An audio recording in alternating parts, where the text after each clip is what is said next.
Vamos lá, meus irmãos. Nosso 9º dia de aula de introdução ao Antigo Testamento 1. Já oramos, como é praxe, está sendo gravada a nossa aula. E agora, mais uma vez, cumprimento os meus irmãos. Graça e paz. Graça e paz.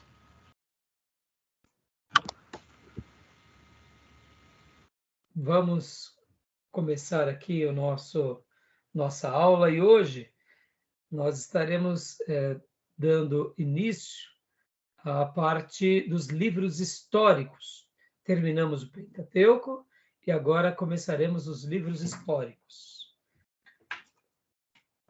Eu quero ler com os meus irmãos um texto, como é costume, em Josué, capítulo de número 21, versículo 43 ao 45. Júnior, você pode ler para a gente, Júnior?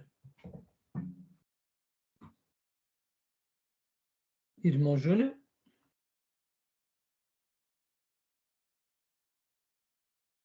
Irmão Júnior, eu acho que a internet do irmão deve ter falhado, ou não?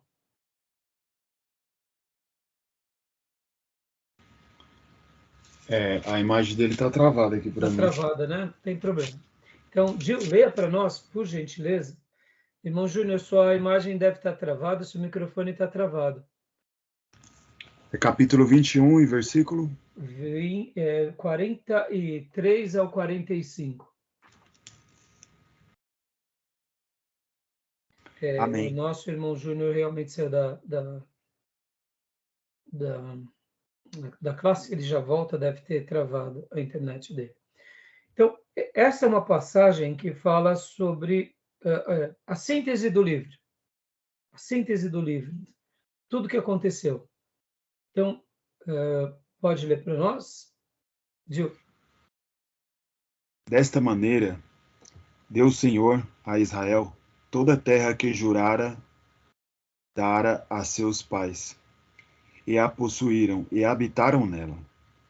O Senhor lhes deu repouso em redor, segundo tudo quanto jurara a seus pais. Nenhum de todos os seus inimigos resistiu diante deles. A todos eles o Senhor lhes entregou nas mãos. Nenhuma promessa falhou de todas as boas palavras que o Senhor falara à casa de Israel. Tudo se cumpriu. Glória a Deus.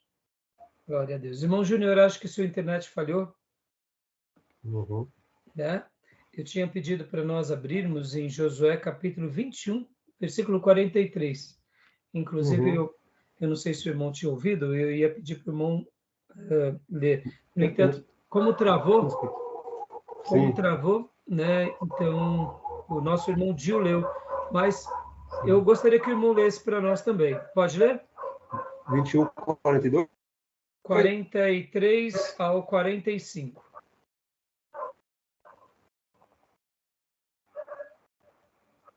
Pode ler.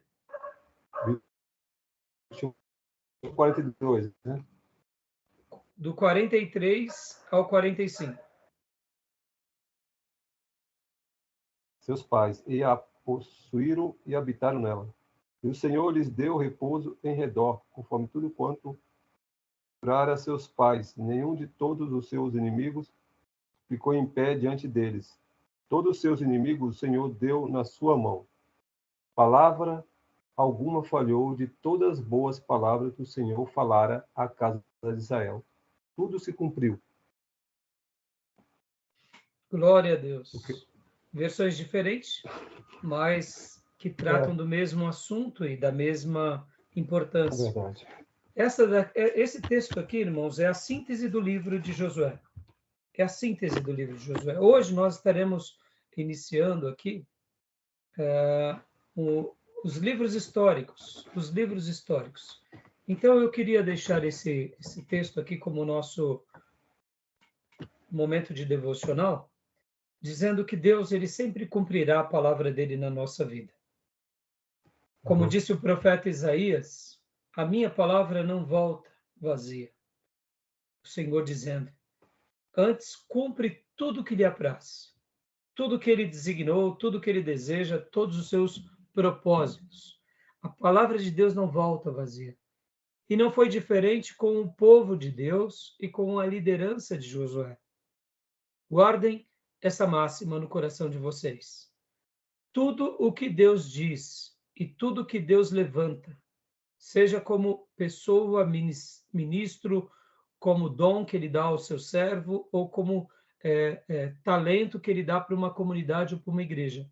Tudo o que Deus nos dá para fazermos, ele nos dará recursos e nos dará força e nos dará capacitação de executarmos com todo o propósito. Sempre vai ser assim. Sempre foi assim, sempre é assim e sempre será assim. Tudo que Deus levanta, ou seja, tudo aquilo que ele separa, ele também providencia varões, varoas, ou seja, recursos humanos, talentos e recursos financeiros. Quando não, realiza milagres. Em toda a história do povo de Deus, sempre vai ser assim. Toda obra de Deus é o próprio Deus quem, por meio da sua soberania e dos seus propósitos, vai levantar pessoas, recursos e meios para estabelecer cada projeto dele na nossa vida. Então, guardem isso no coração dos irmãos, não se esqueçam disso, porque isso é muito importante. Tá bom, meus irmãos? Joia? Vocês acreditam nisso? Eu acredito demais nisso. Amém, eu creio. Deu problema aí, Júnior? Acho que o Júnior deve estar com algum problema lá na internet. Tudo bem? Não estou ouvindo, Júnior. Não está dando para ouvir. Está bloqueado a sua internet. Tá, eu só mudei de lugar, porque Ah, para evitar a queda lá do sinal. entendi. Maravilha. Entendeu? Mas você pegou o que eu acabei de dizer? Peguei parte dela, eu peguei. Tá. Então, só uma breve recapitulação. Tudo que Deus levanta para que façamos, ele providenciará recursos humanos, talentos e finanças e projetos. Em qualquer setor. Foi assim com Moisés no Egito para libertar o povo, e foi assim com Josué para conquistar Canaã.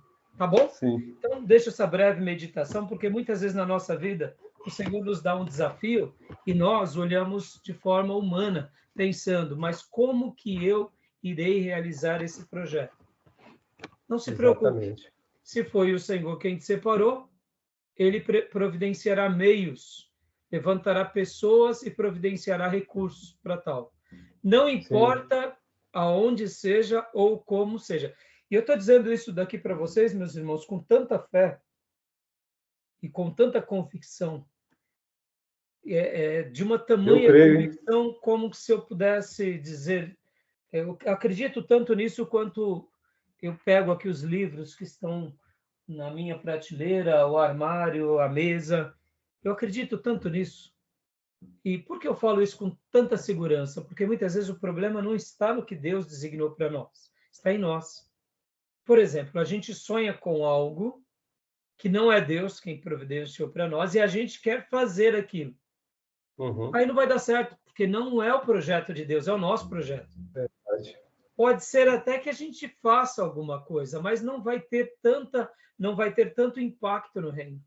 Por quê? Porque é o nosso projeto. Vamos dar um exemplo. Eu quero ser conhecido no Brasil. Tá bom. Você vai dedicar anos, trabalho. Você vai criar uma marolinha no Brasil. Alguma coisa vai acontecer. Agora, quando vem Deus e fala, eu vou te fazer ser conhecido no Brasil.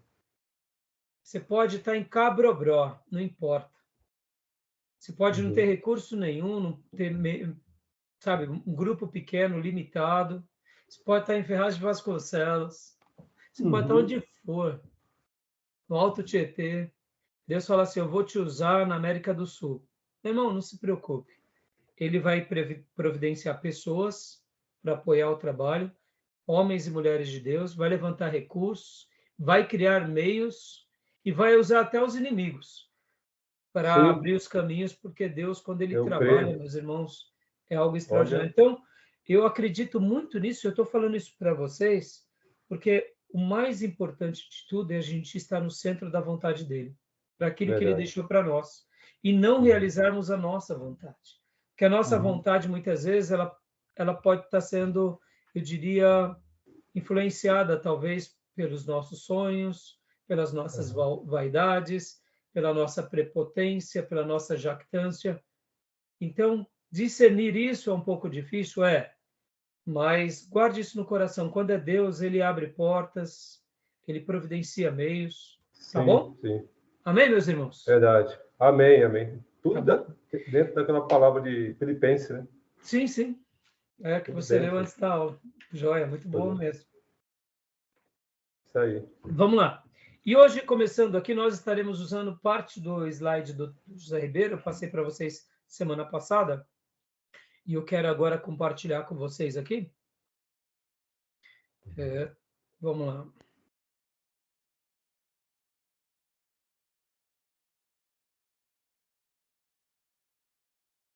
Aqui. Vamos lá.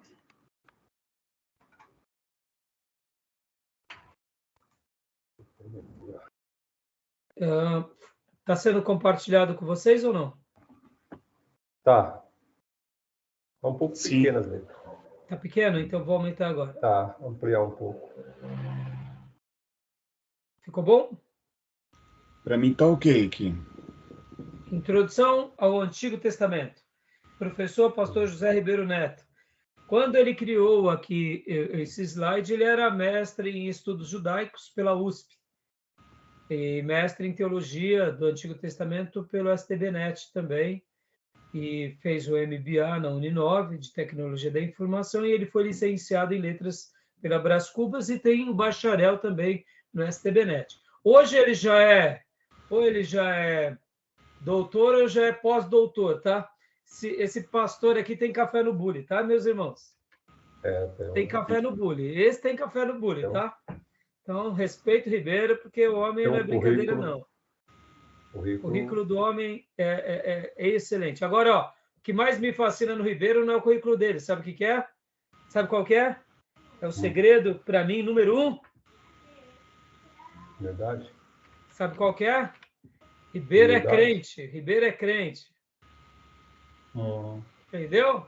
O que me fascina no Ribeiro é porque ele é crente. Então, meus irmãos, guarda isso. O que importa para a gente muito mais do que uma coisa como o currículo é se o camarada é crente, tá bom? Beleza? Amém. Então vamos lá. Eu vou pegar emprestado aqui parte desse material. Hoje estarei lendo também parte do professor Raimundo Fabiano e estarei usando uma ideia da professora Márcia no final, tá bom? Então vamos lá. Livros históricos. Livros históricos. Leia para nós, Júnior. Consegue ler? Tá pequeno para mim. Tá. Então, Dil, tá bom para você, Dil? Sim, para mim tá tranquilo aqui. Então, manda ver. Introdução geral aos livros históricos. São 12 livros denominados históricos. Josué, Juízes, Ruth, 1º e 2º Samuel, 1º e 2º Reis, 1º e 2º Crônicas, Esdras, Neemias, Esther. Ótimo. Deixa eu fazer aqui até uma abordagem, né? Vocês lembram daquela questão que os livros na Bíblia hebraica, a divisão deles é um pouco diferente. Então, vocês verão que alguns livros, no que são chamados de livros históricos para nós, é diferente do que são os livros históricos para os judeus, tá bom? Só para vocês terem uma ideia, também, entre os profetas, ou livros proféticos, eles têm os profetas anteriores e profetas posteriores. O que seriam os profetas anteriores? Josué, Samuel, por exemplo. Estou dando um exemplo. E o que seriam os profetas posteriores? Os profetas menores, por exemplo. Então, assim, olha que interessante, né? Mesmo sendo livros históricos, para os judeus, eles têm uma divisão um pouco diferente da nossa, tá bom? Só recapitulando. E uma outra coisa também, que é nível técnico, muitas vezes quando nós estamos lendo a Bíblia, geralmente o pregador, ele abre, vamos abrir em 1 Samuel, não é assim que a gente fala? geralmente, Uhum. em 1 Samuel, em 1 Reis. Não é assim que nós ouvimos? Uhum. Então, meus irmãos, deixa eu fazer aqui uma errata, né? Porque, inclusive, eu mesmo, de fato... Espera só um minutinho. Eu mesmo, de fato, digo isso. Em muitas ocasiões, isso está errado. Não é 1 Samuel. Na construção correta, na nossa gramática, Samuel é o primeiro livro do profeta Samuel. Então, vamos abrir no primeiro livro de Samuel. É primeiro livro de Samuel. Porque não é epístola. Não é carta. Não é carta. Então, quando eu falo, vamos abrir em 1 Tessalonicenses, está correto. Porque a primeira carta, ou primeira epístola, então, a construção da gramática portuguesa nos leva ao gênero, né, terminar da mesma forma. E como o Velho Testamento são livros, então não é primeira, é primeiro livro de Samuel. Então, em vez de quando vocês vão me ver pregando, eu falo, irmãos, vamos abrir em 1 Samuel? Aí Raimundo, presta atenção, Raimundo. Eu não falo isso alto, né, mas eu digo, irmãos, lá no primeiro livro de Samuel, capítulo de número aí, eu tento arrumar, mas tem vezes que eu nem percebo, eu só percebo depois que eu estou ouvindo a minha gravação, tá bom? Mas Tem alguns, tem alguns que chamam as cartas de Paulo de livro também. Exatamente, que também não está errado. Não está errado. É. Carta e epístola são sinônimos. Não, mas chama então, livro. Chama livro, chama as cartas de livro. Sim. Que não é, né? Geralmente não é. Não é por causa da terminologia. São cartas, Exato. né? Carta. Mas não deixam de ser também. Mas se convencionou, vamos dizer assim, né? Porque você vê a carta de Paulo, ele escreve uma carta. Mas se a gente sabe que ali... Vamos pegar interessado, tem destinatário, né? Agora, você pegar o livro, lá, Atos é um livro. É diferente de carta. Tem. Quando a gente vai fazer uma construção, né, mais técnica, é uma carta. Mas vamos pegar Romanos. Romanos é só uma carta? Vamos ser honestos. É praticamente um livro, né? Tecnicamente é uma carta, porque tem o destinatário, tem o remetente, né? Hebreus, por exemplo, Hebreus está dentro mais do aspecto de livro, por causa desse aspecto. Mas também tem destinatário, é o povo hebreu. Mas o remetente, quem é? Então, assim, no Novo Testamento, e por causa dessas questões técnicas, a gente sabe que é carta, né? E porque também a gente vê essa nomenclatura no Novo Testamento. Mas, de uma forma abrangente, não estaria errado de dizer que o Novo Testamento também é dividido por livros, né? De forma técnica, os evangelhos são biografias. Então, mas assim, quis dar esse detalhe aqui para vocês, porque eu, vez por outra, também sou corrigido na minha mensagem nesse aspecto, tá bom, meus irmãos? Exatamente. Tá bom? Então, tem hora que a gente acaba se esquecendo. Continuando, Gil, por gentileza. Abrange um período que vai desde a conquista de Canaã, em 1300 a.C., até o retorno do cativeiro babilônico com Neemias, 450 a.C. Olha só, aqui, né? Então, os livros históricos, porque há essa terminologia, né? E aqui, quando eu falei há pouco sobre Samuel, nós falamos do livro do profeta Samuel, mas ele está dentro dos livros históricos. Porque, na realidade, mesmo ele tendo sido um profeta, mesmo o livro de Samuel tendo muitas profecias, a profecia sobre o primeiro monarca, segundo monarca, a profecia sobre a dinastia de Davi. É um livro que registra a história. Ele está dentro de uma história que começa por volta, logo depois da conquista de Canaã com Josué, e vai até o ano de 450 a.C., com Esdras e Neemias. E olha que interessante, todos eles vão ter conteúdos históricos e cronológicos. Esse período, chamado período aqui, logo, vamos fazer uma divisão. O livro de Josué e o livro de Juízes, eles estão ali dentro daquilo que na arqueologia é chamado do bronze recente, ou bronze tardio. Não sei se você vai recordar, ou se o irmão aprendeu, na arqueologia são várias épocas, né, que eles chamam época do bronze, bronze tardio, era do ferro, e aí eles vão fazendo essas divisões. Então, o livro de Josué, que é o livro onde começa hoje a gente vai estar entrando, né, em Josué e Juízes, seria um livro das conquistas, principalmente Josué, o livro que ele conquista Canaã. E, então, ele está dentro desse período da arqueologia chamado de bronze tardio, que juntamente com esses outros livros, pega um período de praticamente quase 1000 anos, que eles vão tratar e pincelar a história de Israel nesses períodos. Tá bom? Continuando, por favor. Embora a Bíblia judaica os denomine de profetas anteriores, os chamamos de históricos, porque tratam mais especificamente da história de Israel nesse período. O que eu disse há pouco, né? Profetas anteriores e profetas posteriores. Estaria errado? Não, é como eu já disse para vocês. Não tem nenhum problema. É a maneira em que eles enxergam. Por que eles enxergam essa divisão? Porque logo no meio está o cativeiro babilônico. Podem ver. É os profetas que falaram antes do cativeiro e depois do cativeiro. Para eles isso era significativo? Claro que era. Porque eles viveram, lembra aquilo que eu falei, na ótica de um judeu, da história do seu povo, o que é mais importante? Lembrar a cronologia ou lembrar que foram os profetas antes do cativeiro ou depois do cativeiro?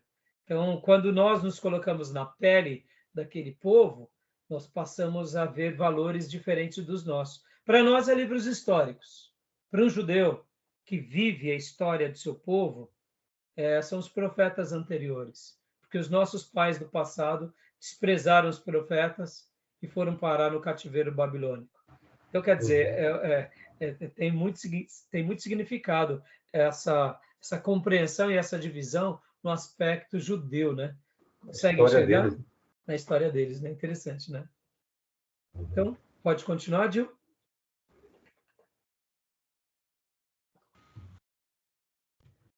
A história, porém, narrada nesses livros, se trata da maneira de Deus agir com Israel, conduzindo a nação em seus propósitos, amando-a, exortando-a e direcionando-a de acordo com a sua soberana vontade. Joia. Então, até aí tudo bem? Nenhum problema? Bem lúcido, bem claro? Alguma dúvida dos irmãos? Tranquilo, ok. Tranquilo, parte. Né? Ok. Joia. Deixa eu só fechar aqui algumas páginas. Muitas páginas abertas aqui.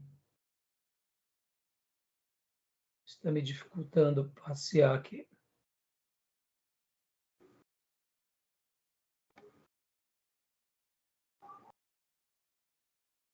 Maravilha. Continuando. Vamos lá.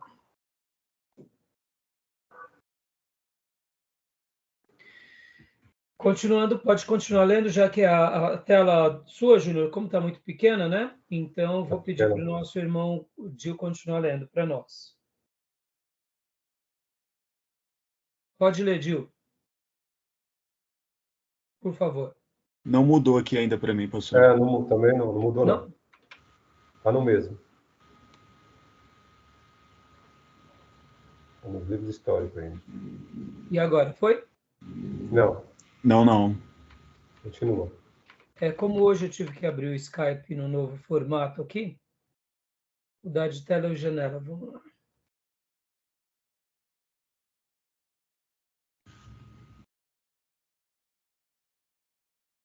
Foi? Não. Ainda não. Eita, tá difícil hoje, hein?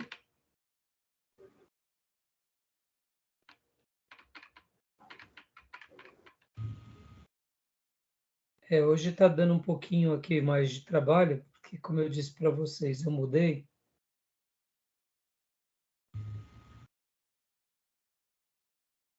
Foi? Não. Não, pastor, ainda permanece o mesmo. Então, qual que tá? Tá aqui Não. nesse... Mudou? Livros históricos. Não, apareceu ainda não. Eita. O que está acontecendo, hein? Saiu Saiu, né? Vamos ver agora.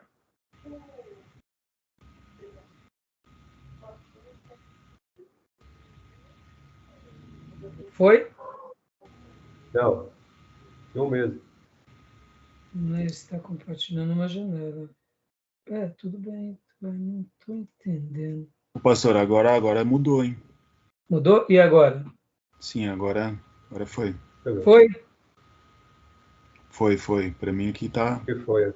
Foi, Acho que sim. beleza. Mudou, né? E agora? Continua? Mudei a tela. Mudou? Não, já apareceu para mim outro slide. Tá. Exatamente. Isso, joia. Mudou. Então, nós tínhamos lido aqui que a história retrata, né, de como Deus agiu com o seu povo, guiando, amando, exortando, direcionando ele. Agora, pode ler para nós, Gil. Sem os livros históricos. É isso mesmo, mudou. Sem os livros históricos, não entenderíamos o plano de Deus para Israel. Várias lacunas ficariam de modo que teríamos dificuldades de entender a mensagem profética. Até mesmo as figuras citadas no Novo Testamento, tais como Elias, Eliseu, Salomão, Davi e etc. Isso daqui, irmãos, é fundamental para que a gente compreenda um pouco esse assunto de introdução ao Antigo Testamento. Eu sei que vocês já são experimentados, já têm um tempo de igreja, já leram a Bíblia, já leram vários livros, então isso fica um pouco mais fácil de...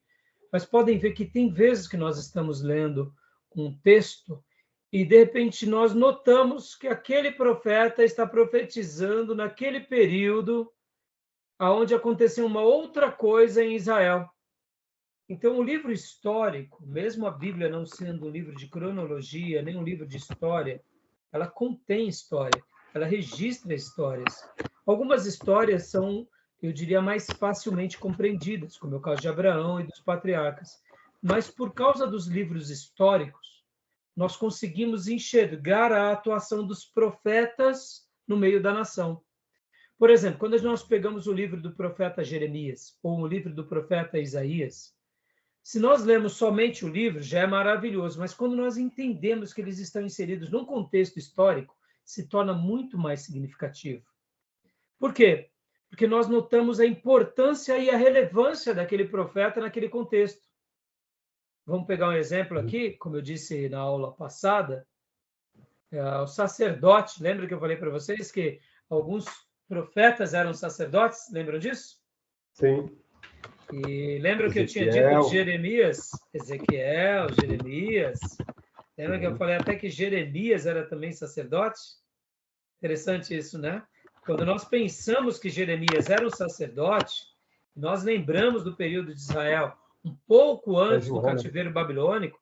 Olha só o que diz lá em Jeremias 1:1. As palavras de Jeremias, filho de Euquias, vírgula, um dos sacerdotes de Anatote, no território de Benjamim. A palavra do Senhor veio a ele no 13º ano do reinado de Josias, filho de Amon. Opa, Josias era uma bênção. Josias foi um grande rei de Israel, rei de Judá, aliás. E durante o reinado de Jeoaquim, filho de Josias, rei de Judá, até o 5º mês do 11º ano de Zedequias, filho de Josias, rei de Judá, quando os habitantes de Jerusalém foram levados para o exílio. Os demais descendentes de Josias já não foram como ele.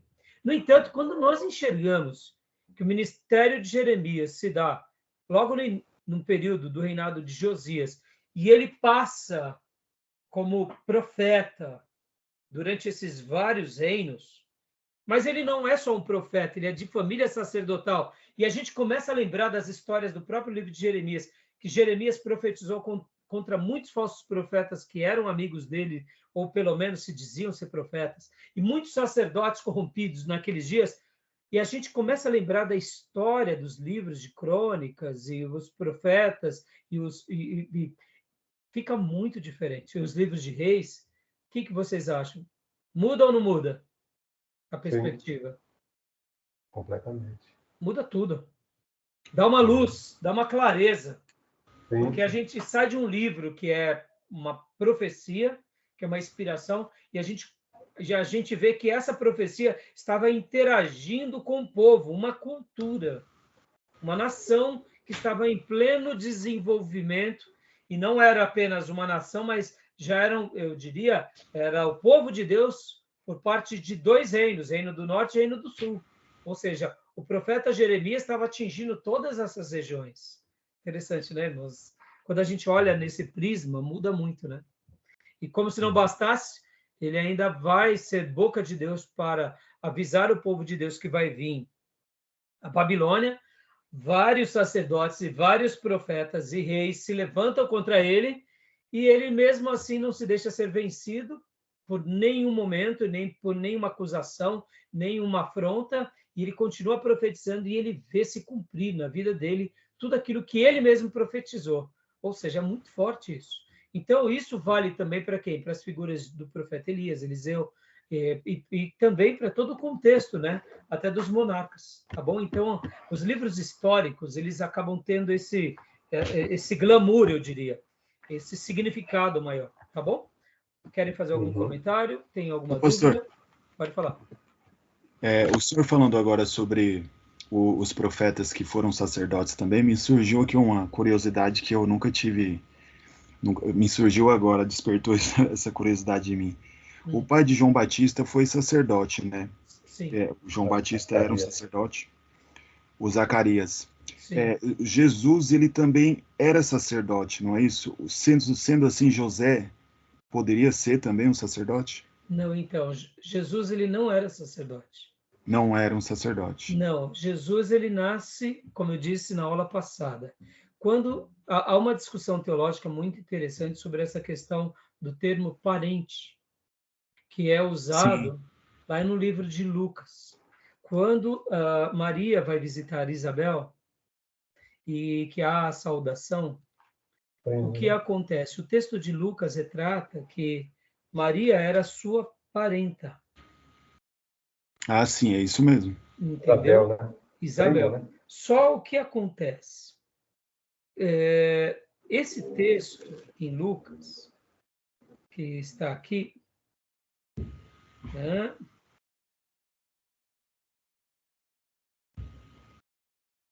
Que está aqui em Lucas, capítulo 1, versículo de número 36.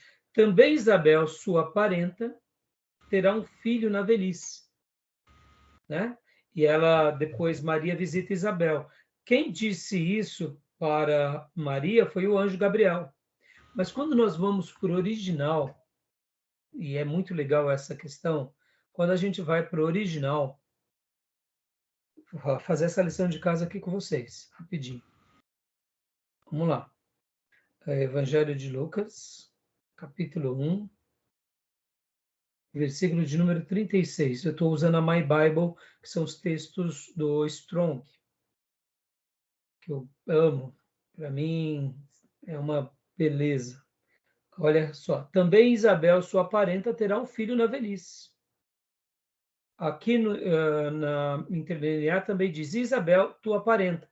Mas aqui o texto no original, os comentários de Strong, é Sugenes, que é uma palavra que é da mesma família, semelhante a parente de sangue, ou num sentido mais amplo, da mesma nação compatriota. Essa tradução ela poderia ser realmente parente, consanguíneo, primo, ou poderia ser também compatriota, que morou próximo, foram criados juntos, vizinhos. Sabe aquela questão, você cresceu com fulano, você cresce com a pessoa e você fala, poxa, ele é meu irmão de criação. Mas Cresceu junto. só queria dar uma opinião. Mas será que o anjo ia dar uma ênfase assim? Porque eu acho que parente tem uma ênfase maior, um destaque, né? Então, mas Júnior, eu particularmente, aqui fica a minha opinião como pensador, né? Eu acredito sim que Maria era de família levita. Eu. No entanto, ela casa-se com José, que é Uhum. da família e da tribo de Judá, Judá. porque a promessa era sobre a tribo de Judá. Sim, sim. Essa vai ser uma discussão teológica muito interessante, que a gente vai fazer isso em Teologia do Novo Testamento, lá na frente. Ao mesmo tempo, quando eu dou essa ênfase que ela era da tribo de Levi, eu também desprestigio o outro lado. Qual é o outro lado? A profecia. Porque se José era da tribo de Judá e naqueles dias se tinha o costume de buscar parentes dentro da sua própria parentela ali, compatriotas, para fortalecer aquela questão territorial também. Isso era uma coisa. Pensem assim, eu sou da tribo de Judá, vamos pegar aqui, eu sou da região do Alto Tietê. As minhas famílias estão daqui do Alto Tietê. Somos em 5 mil, 10 mil. Para que eu vou querer casar com uma efraimita? Se eu tenho tantos da tribo de Judá aqui na região. Então, ao mesmo tempo, também reforça se ela, Maria, fosse da família de Judá. Porque a profecia vinha sobre a tribo de Judá. A gente sabe que, geralmente, essa profecia ela está sobre o marido.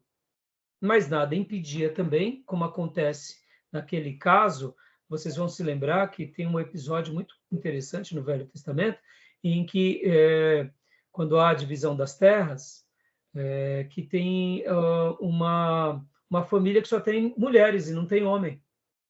Então, eles pedem,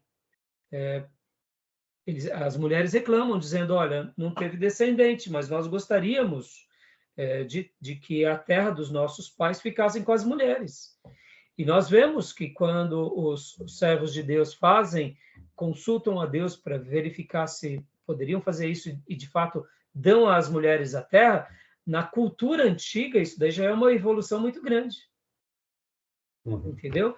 Então, essa é uma discussão que a gente vai discorrer mais em teologia do Novo Testamento, vai ter várias linhas de pensamento, mas, assim, eu gosto de seguir o texto pelo texto. Então, já que é parenta, eu considero como. Mas pode ser que seja aqui, literalmente, aquela pessoa compatriota que cresceu junto, que cresceu na casa.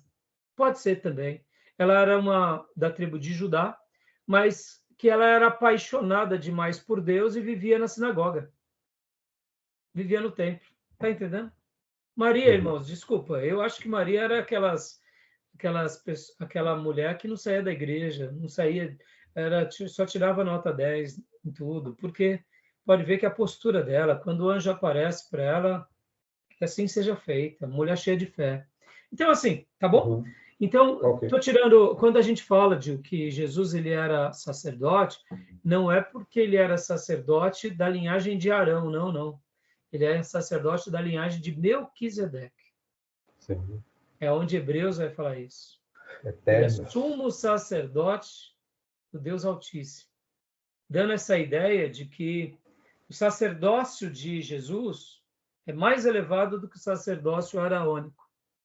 Agora o senhor sanou a minha dúvida. E também mostra também que a deidade de Cristo. Sim, exatamente.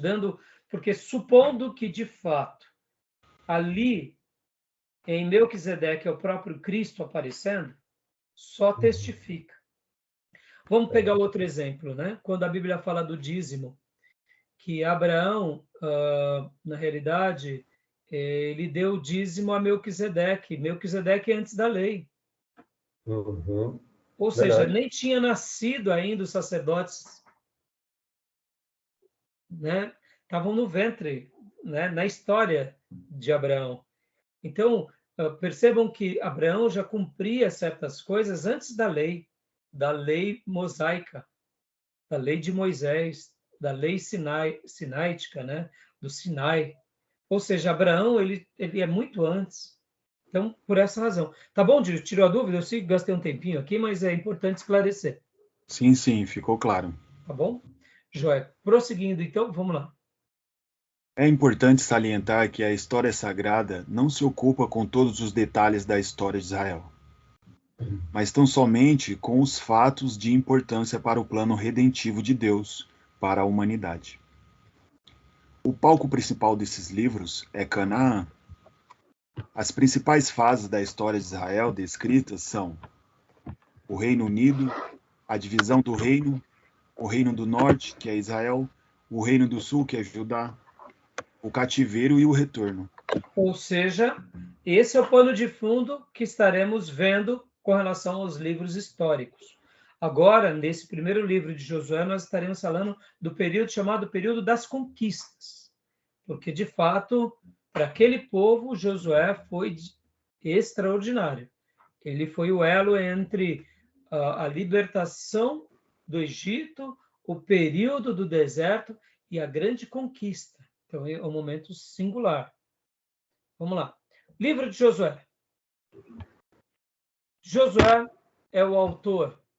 Data do livro, 1400 a 1375. Temas principais: conquista de Canaã e a divisão da terra entre as tribos. Divisão fundamental: a conquista de Canaã, a entrada de Canaã, campanha central, campanha meridional, divisão de Canaã, distribuição entre as tribos, distribuição das cidades para os levitas, distribuição das cidades de refúgio. Essa é a síntese bem resumida, né, do livro, tá bom? Principais fatos importantes do livro de Josué. Bom, sobre esse ponto aqui, alguma dúvida? Tem alguma dúvida, alguma pergunta? Só que para mim não apareceu esse slide. Não? Apareceu para você, Gil? Ficou no outro ainda. Não, permaneceu o que eu li mesmo. O que ele leu. Meu Deus do céu, por que está acontecendo isso, hein? Ele está me dando Pelé aqui. Tá. Tem problema não. Vamos lá, vamos com calma. Eu vou Sim. parar o compartilhamento. Não, vamos lá. Ô, pastor, eu tenho uma pergunta. Pode falar. O livro-texto não ficou muito claro aqui a respeito sobre o livro de Josué, quando ele leva as tribos diante do Monte Ebal e do Monte Gerizim. Algumas tribos foram separadas para dizer amém diante das maldições que ele proclamava. Sim. Existe alguma teoria assim a respeito dessa teologia aí? Então, talvez o seu medo é o seguinte, vou até aqui, é aquele lance de sentir o cheiro de cada um. O seu medo é, pastor, mas e aí, pastor? E se eu estou lá, eu vou dizer um amém para vamos falar aqui abertamente, né? Só estranho, né? Eu sou da tribo que vai dizer amém para maldição. Não é isso que você quer chegar? Não é nesse ponto? Exatamente. E aí, pastor, aí dá abertura para a teoria da brecha, né? Não é? Aí, tá vendo? Moisés, né? Moisés, por que separou assim? Não, ali é só uma tipologia, Gil. Só uma tipologia. Não tem nada disso. É como hoje nós fazemos um teatro na igreja e ali o irmão vai ter que interpretar Judas Iscariotes. E aí? Quem quer ser o Judas? Ninguém quer ser, né? Entendeu? Perceba que é uma interpretação. Ali foi um momento mais voltado para o quê? Para uma comparação, né? Porque eram dois montes. A gente, inclusive, uma das coisas que eu acho fantástico, né? Esses dois montes, eles têm um marco poderoso na história de Israel, né? Monte da bênção e Monte da maldição. Então, ali era só para ilustrar, meu povo, o que você está escolhendo? Então, ele faz isso porque é para mostrar aquela ideia de que é possível que pessoas escolham errado. E que não é isso que Deus quer. Então, ali é mais um aspecto memorial mesmo, de uma liturgia, de uma demonstração. Uma figura de linguagem, Diogo. Entendeu? Ok. Não, mas não tem isso não, porque você já pensou Moisés, Josué, eles jamais iriam, depois de peregrinar tanto, lutar tanto, desejar que metade do povo fosse amaldiçoado. O livro do texto traz um detalhe bem interessante, que as tribos que proclamaram, né, e diziam amém diante da maldição, eram filhos das servas de Jacó.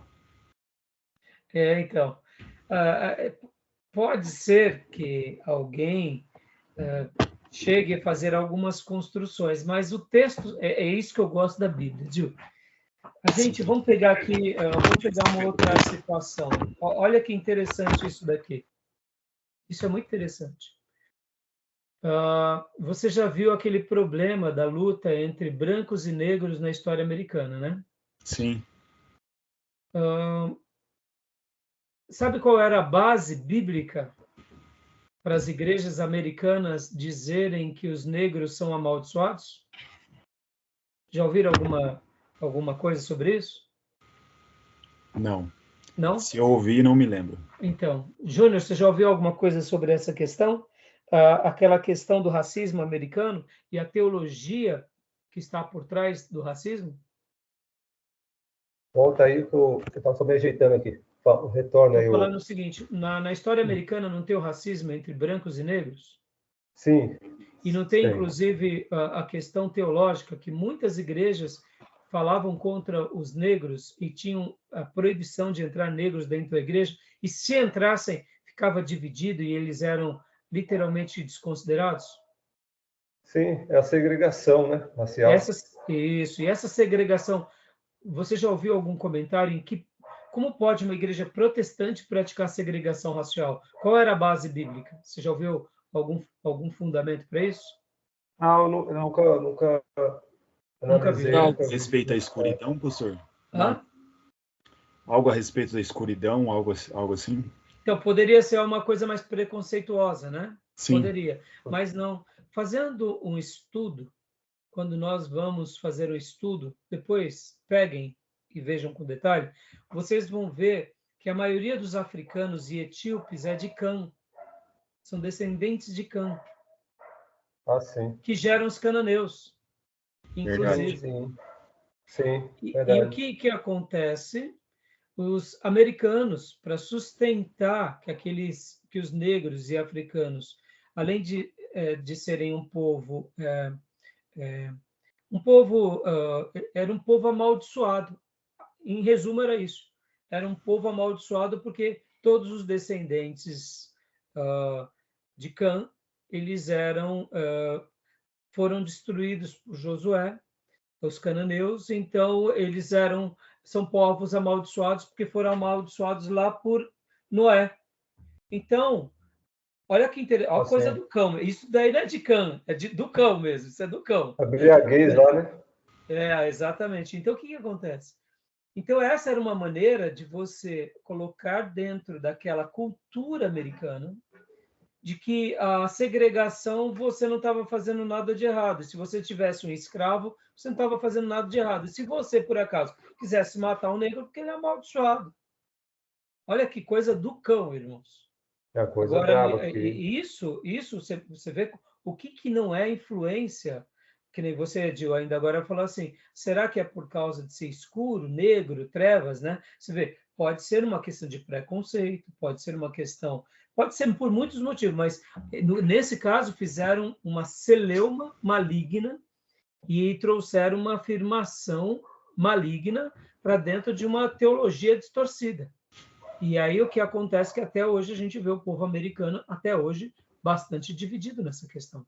Então, só para apaziguar aqui qualquer comentário, os egípcios... Eugenia, né? Hã? Nos Estados Unidos, a eugenia, né?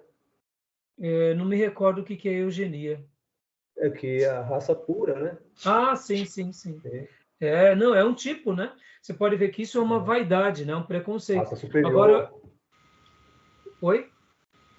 É uma raça superior, eles falavam. Uma raça superior, que nem os alemães com o arianismo, né?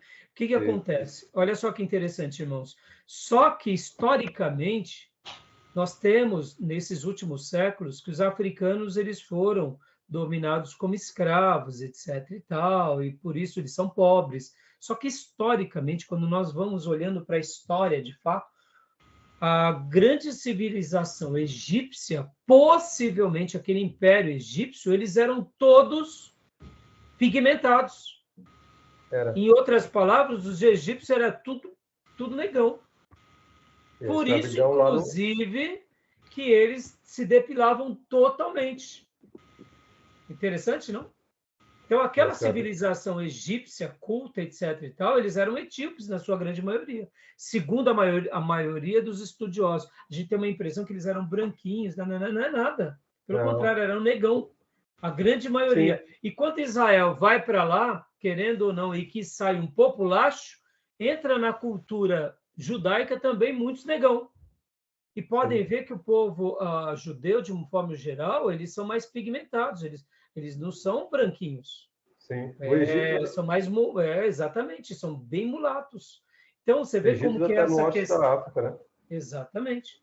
E então, olha que interessante. Então, quando Israel conquista Canaã, e ali eles dominam, querendo ou não, tem várias situações também, possivelmente a pigmentação deles sempre foram, durante toda a sua história, bem escuros.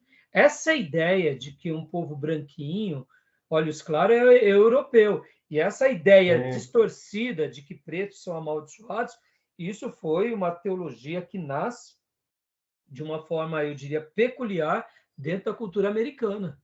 Eu sei lá quem criou, não conheço, eu não sei a fundo, eu aprendi isso com os meus professores do seminário, nunca estudei isso a fundo, mas eu estou só comentando isso com vocês para vocês verem o quanto uma teologia ela pode ser danosa, né? Quando a gente interpreta erradamente, né? Tá bom? E então, assim, você fez essa pergunta, Gil. Qual era mesmo a primeira pergunta? Nem lembro direito. Sim, você falou sobre os descendentes, né? Filho da escrava, etc. E tal, o monte da bênção, da maldição, né? Então, você vê como que, quando nós começamos a construir os nossos achismos, é perigoso isso. Vamos ser franco aqui, irmãos. Da tribo de Judá vinha o Salvador, é só Deus mesmo. Judá era um camarada desviado, perdido, né? E quando a gente começa a pensar, é porque a gente vê que Davi não era assim, e Jesus muito menos. E os levitas? Pelo amor de Deus, os levitas eram cruéis. Lá com Jacó. Mas os levitas lá no deserto de Israel, lá no Egito, já eram outro panorama, já se tornaram pastores de Israel.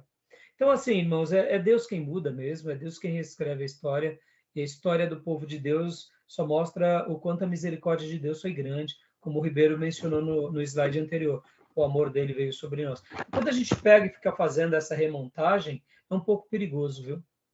Um pouco perigoso. No entanto, assim, pode ser ter coisas que tem até um pouco, pode ter a ver. Eu particularmente não acredito, tá, Gil? Beleza? Ok. Bom, mais alguma dúvida? Não? Não. Podemos prosseguir? Ó, mudei aqui, viram a mudança ou não? Fatos importantes do livro de Josué. Isso. Melhorou agora, hein? Vamos lá. Primeiro. Travessia do Jordão. Confirmação da liderança de Josué. Livramento de Raabe, a prostituta, por sua fé. Olha aqui. Raabe era o quê? Uma moradora de Jericó. Em outras palavras, ela fazia parte de Canaã. Ela era uma cananeia. Então, ela era uma descendente de Cã. Então, ela era uma amaldiçoada. Não tinha jeito para ela. Tinha sim, tá vendo? Ela é a grande prova. 3. Encontro de Josué com o comandante do exército do Senhor. 4. Pecado de Acã. 5. O sol se detendo, o que pode ser explicado como um atraso na rotação, mas que, na percepção do narrador, parece que o sol se deteve. Sim. E 6. As conquistas. E 7. A morte de Josué e seu conselho ao povo. Isso são os fatos importantes do livro. A gente vai trabalhar detalhadamente já, tá bom? Então, beleza até aí? Alguma dúvida? Ok. Tranquilo? Então, beleza. Então, vamos aqui para o outro slide agora. Vou para o outro slide. E vou parar essa aula aqui e vou abrir outro slide para a gente trabalhar melhor no livro de Josué, tá bom? Tudo bem? Alguma dúvida até agora ou não? Não. Não? Então, vou parar essa gravação, tá bom? Tranquilo. Só um minutinho.